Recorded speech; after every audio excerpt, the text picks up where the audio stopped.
Hello ഗുട്ടൻ ടാഗ് ഇഷായിസെ ആതിര.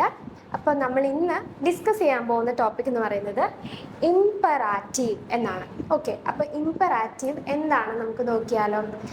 ഇംപറാറ്റീവ് സെൻറ്റൻസസ് എന്ന് പറയുന്നത് ഒന്നല്ലെങ്കിൽ ഒരു റിക്വസ്റ്റ് ഫോം പറയാൻ, അല്ലെങ്കിൽ ഒരു കമാൻഡ് പറയാൻ, അല്ലെങ്കിൽ ഒരു ഡിമാൻഡായിട്ട് പറയാൻ വേണ്ടി യൂസ് ചെയ്യുന്നതാണ് ഇംപറാറ്റീവ്സ്.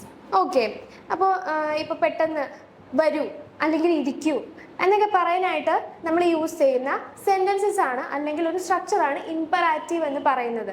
ഓക്കെ, സോ അതിൽ നമ്മൾ യൂസ് ചെയ്യുന്നത് മിറ്റ്, ഡു, ഇയർ, സി. ഓക്കെ, ഈ 3 പേഴ്സണൽ പ്രൊണൗമൻസ് ആണ് നമ്മളിവിടെ യൂസ് ചെയ്യുന്നത്. അതും പ്രസന്റ്ലി പറയാൻ വേണ്ടി യൂസ് ചെയ്യുന്നതാണ് ഇതെല്ലാം. ഒരു കമാൻഡോ റിക്വസ്റ്റോ പറയാനായിട്ട്, കറൻ്റ്ലി ഒരു കമാൻഡോ റിക്വസ്റ്റോ പറയാനായിട്ട് യൂസ് ചെയ്യുന്ന. അപ്പോൾ വരൂ, ഇരിക്കൂ എന്ന്, അല്ലെങ്കിൽ കഴിക്കൂ, അല്ലെങ്കിൽ അത് എടുക്ക് എന്ന് പറയാനായിട്ട് യൂസ് ചെയ്യുന്ന ഫോംസ് ആണിത്. ഓക്കെ, ഇത് നോർമൽ ജർമ്മൻ സ്പീച്ചിൽ നമ്മൾ യൂഷ്വലി യൂസ് ചെയ്യുന്ന ഒരു ഫോമാണ് ഇംപറാറ്റീവ് എന്ന് പറയുന്നത്. ഓക്കെ, അപ്പോൾ അതിനെപ്പറ്റി നമുക്ക് കുറച്ചുകൂടി ഡീറ്റെയിൽ ആയിട്ട് നോക്കാം. സോ ഫസ്റ്റ് മിറ്റ്, ഡു, ഇയർ, സി അല്ലേ, 3 പേഴ്സണൽ പ്രൊണൗമൻസ് യൂസ് ചെയ്തിട്ടാണ് നമ്മൾ അത് പറയുന്നത്, ഒരാളോട് പറയുകയാണ്. ഓക്കെ, അപ്പോൾ ഡു എന്നുള്ള പേഴ്സണൽ പ്രൊണൗമൻ എന്ന് പറയുന്നത് നീ.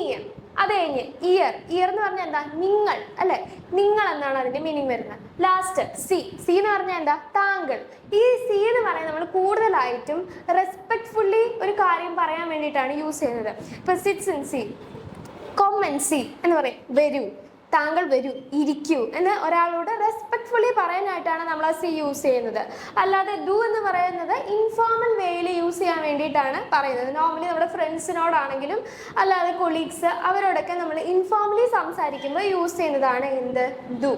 ഓക്കെ, അപ്പോൾ ക്ലിയർ ആണോ? അതിനെ നമുക്ക് എങ്ങനെ ജർമ്മനിൽ പറയാമെന്ന് നോക്കിയാലോ. സോ ഫസ്റ്റ് ഡു കോംസ്റ്റ് നീ വരുന്നു എന്നാണ് അതിന്റെ മീനിങ് അല്ലേ. നീ വരുന്നു, നീ വാ എന്ന് പറയാനായിട്ട് നമ്മൾ യൂസ് ചെയ്യുമ്പോൾ എങ്ങനെ പറയണം? കൊം എന്ന് പറയണം. വായോ, വരൂ എന്ന് പറയാനായിട്ട് നമ്മൾ യൂസ് ചെയ്യുന്നതാണ് കൊം. ഓക്കെ, അപ്പൊ ഇവിടെ നോക്കിയാൽ മതി, ഡു കോംസ്റ്റ് അത് മാറി എന്തായി, എസ് ടി പോയി അല്ലെ, എസ് ടി ഇല്ല, ഡൂവും നമ്മളിവിടെ യൂസ് ചെയ്യുന്നില്ല. ലാസ്റ്റ് വരുന്നത് കൊം, ലാസ്റ്റ് റിസൾട്ട് എന്ന് പറയുന്നത് കൊം ആണ്. ഓക്കെ, നെക്സ്റ്റ് ഇയർ, നിങ്ങൾ വരൂ എന്ന് പറയുമ്പോൾ ഇവിടെ എന്തൊക്കെയാണ് യൂസ് ചെയ്യുന്നത്? ഇയർ യൂസ് ചെയ്യുന്നില്ല, അതിന് പകരം ജസ്റ്റ് കോംറ്റ്. ഓക്കെ, ജസ്റ്റ് ഇവിടെ യൂസ് ചെയ്യുന്നത് കോംറ്റ് എന്നാണ് യൂസ് ചെയ്യുന്നത്. അപ്പൊ ദൂരെ നോക്കുകയാണെങ്കിൽ ദൂവിന്റെ കോൺജുഗേഷൻ ലാസ്റ്റ് വരുമ്പോൾ കോംസ്റ്റ് എന്നാകും അല്ലേ. പക്ഷെ ഇവിടെ എന്ത് വന്നു? കൊം. ദൂവും വരുന്നില്ല, ദൂവിന്റെ ലാസ്റ്റ് കോൺജുഗേഷൻ ആയിട്ട് വരുന്ന എസ് ടി എന്നുള്ളതും നമ്മൾ അവിടെ യൂസ് ചെയ്യുന്നില്ല. ഇനി അടുത്തത് ഇയർ കോംറ്റ്. ഇയർ കോംറ്റില് നമ്മൾ എന്താ യൂസ് ചെയ്യാത്ത? ഇയർ യൂസ് ചെയ്യില്ല, അതിന് പകരം കോംറ്റ്.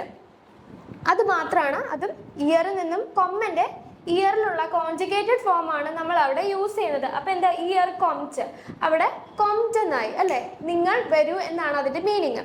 നെക്സ്റ്റ് സി കൊമ്മൻ, നിങ്ങൾ വരുന്നു, അതായത് റെസ്പെക്ട്ഫുള്ളി ഫോമിലാണ് പറയുന്നത്. നിങ്ങൾ വരൂ എന്ന് പറയേണ്ടത് എങ്ങനെയാണ് യൂസ് ചെയ്യുന്നത്? കൊമ്മൻ സി, നിങ്ങൾ വരൂ.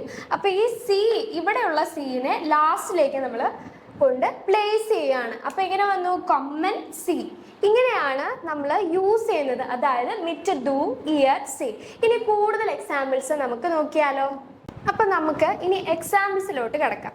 എങ്ങനെയാണ് ഓരോ രീതിയും, അതായത് പറഞ്ഞു നേരത്തെ കമാൻഡ് ആണെങ്കിൽ, അല്ലെങ്കിൽ ഒരു റിക്വസ്റ്റ് ആയിട്ട് പറയാനാണെങ്കിൽ, ഒരു ഡിമാൻഡ് അല്ലെങ്കിൽ അഡ്വൈസ് ആയിട്ടൊക്കെ പറയാനാണ് നമ്മൾ ഇംപറാറ്റീവ് യൂസ് ചെയ്യുന്നത്.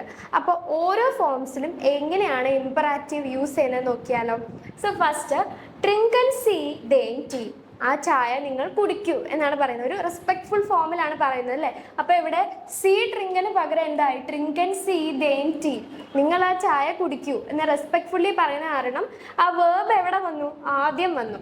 എന്നിട്ട് ട്രിങ്കൻ സി ഡേൻ ടീ എന്നായി. ഓക്കെ, അപ്പൊ അതൊരു അഡ്വൈസ് ഫോമിൽ പറയാണ്, നിങ്ങൾ ആ ചായ ഒന്ന് കുടിക്കൂ എന്ന് പറയുന്നത് ഒരു അഡ്വൈസ് ഫോമിലാണത് പറയുന്നത്. ഓക്കെ, നെക്സ്റ്റ് വൺ എർഗെയിൻ സി ഡേൻ ടെക്സ്റ്റ്. നിങ്ങൾ വർക്ക് ബുക്ക് ഒക്കെ ചെയ്യുന്ന സമയത്ത് കണ്ടിട്ടുണ്ടാവും അല്ലേ, എർഗെയിൻസി ഡെയിൻ ടെക്സ്റ്റ്. അത് ഫിൽ ഇൻ ദ ബ്ലാങ്ക്സ് എന്നാണ് പറയുന്നത്. നിങ്ങൾ എന്ത് ചെയ്യുക? ആ ബ്ലാങ്ക്സിനെ ഫില്ല് ചെയ്യണം എന്നാണ് പറയുന്നത്. ഒരു ഇൻസ്ട്രക്ഷൻ ആണ് അല്ലേ, എർഗെയിൻസി ഡെയിൻ ടെക്സ്റ്റ്. ആ ടെക്സ്റ്റ് നിങ്ങൾ എന്ത് ചെയ്യണം? ഫില്ല് ചെയ്യണം എന്നാണ് പറയുന്നത്. അതൊരു ഇൻസ്ട്രക്ഷൻ ആയിട്ടാണ് അവിടെ പറയുന്നത്. ഓക്കെ, നെക്സ്റ്റ് മാ ദി ഹൗസ് ഓഫ് ഗാബെ. ആ ഹൗസ് ഓഫ് ഗാബെ എന്ത് ചെയ്യണം? നിങ്ങൾ എന്തായാലും ചെയ്യണം. ഓക്കെ, കമ്പൽസറി ആയിട്ടും ചെയ്യണം. അപ്പൊ അതെന്താ, അവിടെ ദൂ ഫോം ആണ് വന്നേക്കുന്നത് അല്ലെ, ദൂ ഫോം. അവിടെ ദൂ നമ്മൾ യൂസ് ചെയ്തിട്ടില്ല. ദൂവിന്റെ കോൺജുഗേഷൻ ആണ് മാഹ്റ്റ് അല്ലെ. മാഹന്റെ ദൂവിന്റെ കോൺജുഗേഷൻ എന്ന് പറയുന്നത് എന്താ, മാഹ്റ്റ് ആണ്. അത് നമ്മൾ യൂസ് ചെയ്തിട്ടുണ്ടോ, മാസ്റ്റ്, സോറി മാസ്റ്റ്. അപ്പൊ മാസ്റ്റ് എങ്ങനെയാ വരുന്നത്, ഡു മാസ്റ്റ് എന്നായിരുന്നു വരണ്ടായിരുന്നത് അല്ലേ. പക്ഷെ ഇവിടെ എസ് ടി നമ്മൾ യൂസ് ചെയ്തിട്ടില്ല. എസ് ടി എന്ന് പറയുന്ന എൻഡിങ് യൂസ് ചെയ്തിട്ടുണ്ടോ, ഇല്ല. ഡു യൂസ് ചെയ്തിട്ടുണ്ടോ, ഇല്ല. പക്ഷെ എന്താണ്, അയാളോട് പറയാണ് അല്ലെ, ഒരാളോട് നമ്മൾ കമാൻഡ് ചെയ്യാണ്, you must do the homework. ആ മസ്റ്റ് ഡു ദി ഹോംവർക്ക് ആണ് ഇത്രയും സിമ്പിളായി നമ്മൾ പറഞ്ഞിരിക്കുന്നത്. ഓക്കെ, മാഹ് ദി ഹൗസ് ഓഫ് ഗാബെ, എന്തായാലും എന്ത് ചെയ്യണം, ഹൗസ് ഓഫ് ഗാബെ ചെയ്തിരിക്കണം. അതെന്താ, ഒരു കമാൻഡ് ആയിട്ടാണ് നമ്മൾ പറയുന്നത്. ഓക്കെ, നെക്സ്റ്റ് വൺ എന്താ, ഇസ് ബിറ്റെ കൈനെ ചോക്കോലാഡെ മേർ. ഇസ് ബിറ്റെ കൈനെ ചോക്കോലാഡെ മേർ. എന്താ പറയുന്നത്, അധികം ചോക്ലേറ്റ്സ് കഴിക്കാതിരിക്കാനായിട്ട് ശ്രമിക്കൂ അല്ലെ. കുറച്ച് ചോക്ലേറ്റ്സ് കഴിച്ചാൽ മതി, അധികം ചോക്ലേറ്റ്സ് കഴിക്കണ്ട. അതെന്താ, ഒരു റിക്വസ്റ്റ് ഫോമിലാ പറയുന്നത്. എങ്ങനെയാണ് നമുക്ക് റിക്വസ്റ്റ് ഫോമാണെന്ന് മനസ്സിലായത്, ബിറ്റെ അല്ലെ. നോർമലി നമ്മൾ റിക്വസ്റ്റ് ചെയ്യുന്ന സമയത്ത് അവിടെ ബിറ്റെ യൂസ് ചെയ്യാറുണ്ട്. അപ്പോൾ റിക്വസ്റ്റ് ചെയ്യുമ്പോൾ എങ്ങനെ പറയണം, ഇസ് ബിറ്റെ കൈനെ ചോക്കോലാഡെ മേർ. അപ്പൊ ഇസ് ആണ് അവിടെ വരുന്നത് അല്ലെ, ഇസ്റ്റ്. അതായത് ഒരാളോട് പറയാണ്, ദു ആണ് അവിടുത്തെ ഫോം. പക്ഷെ അതുകൊണ്ടാണ് അവിടെ ദു യൂസ് ചെയ്യാത്തത്. ദു ഇസ്റ്റ്, ദു ഇസ്റ്റ് എന്നായിരുന്നു വരേണ്ടിയിരുന്നത്. അവിടെ എന്ത് ചെയ്തു, നമ്മൾ ടി എന്നുള്ള എസ് ടി എന്നുള്ള ഫോം മാറ്റി ഇസ് എന്നാക്കി. ഇസ് ബിറ്റെ കൈനെ ചോക്കോലാഡെ മേർ. ഓക്കെ, അപ്പോൾ ഒരാളോട് പറയാണ് നമ്മൾ, അത്രയും ചോക്ലേറ്റ്സ് കഴിക്കരുത്, കുറച്ച് ചോക്ലേറ്റ്സ് കഴിച്ചാൽ മതി എന്നുള്ള മീനിങ് ആണ് അവിടെ വരുന്നത്. ഓക്കെ, അപ്പോൾ അത് റിക്വസ്റ്റ് ഫോം ആയി. അപ്പോൾ നമ്മൾ ഓരോ ഫോംസും കണ്ടു. അപ്പോൾ ഈ ഓരോ ഫോംസ് യൂസ് ചെയ്യാൻ വേണ്ടിയിട്ടാണ് നമ്മൾ എന്ത് ചെയ്യുന്നത്, ഇമ്പറാറ്റീവ് പഠിക്കുന്നത്. ഓക്കെ, ഇമ്പറാറ്റീവിന്റെ 3 ഫോംസ്, അതായത് ഡൂവിലും ഇയറിലും സി, അതായത് ഫോർമൽ സി ആണ് നമ്മൾ യൂസ് ചെയ്യുന്നത്. താങ്കൾ എന്ന് പറയാൻ വേണ്ടി യൂസ് ചെയ്യുന്നതാണ് ഫോർമൽ സി. ആ ഫോർമൽ സിയിലുമാണ് കൂടുതലായിട്ട് നമ്മൾ ഇമ്പറാറ്റീവ്സ് യൂസ് ചെയ്യുന്നത്. അതിൽ പ്രസന്റ് ആയിട്ട് ഒരാളോട് നമ്മൾ സംസാരിക്കുകയാണ്, ഇപ്പം അത് ചെയ്യൂ എന്ന് പറയാനായിട്ട്, അല്ലെങ്കിൽ ഒരു കമാൻഡ് പറയാൻ, അല്ലെങ്കിൽ അഡ്വൈസ് പറയാൻ, അല്ലെങ്കിൽ ഒരു റിക്വസ്റ്റ് പറയാനൊക്കെ നമ്മൾ എന്ത് ചെയ്യും, ഇമ്പറാറ്റീവ് യൂസ് ചെയ്യും. ഇത് നോർമലി നമ്മൾ സ്പീക്കിംഗ് ജർമ്മനിലൊക്കെ യൂസ് ചെയ്യുന്ന ഒരു ഫോമാറ്റാണ്. ഓക്കെ, അപ്പോൾ ഇമ്പറാറ്റീവ് എല്ലാവർക്കും ക്ലിയർ ആയെന്ന് വിചാരിക്കുന്നു. ഓക്കെ, വിelen Dank.